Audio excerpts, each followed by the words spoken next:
दिव्यांग लोकांचा आधारस्तंभ करायचा प्रयत्न असतो. तुमचे आशीर्वाद राहू द्या असेच.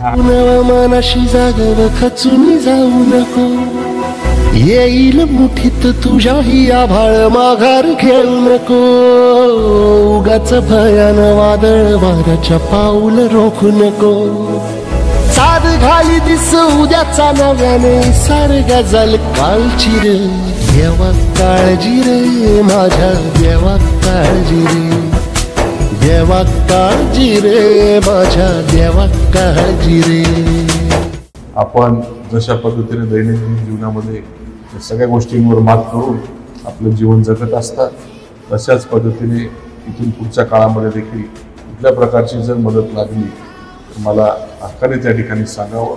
आपल्या अडचणी सोडवण्यासाठी कायम माझे प्रयत्न चालू राहतील. हो देवा काळजी रे माझ्या देवा काळजी रे.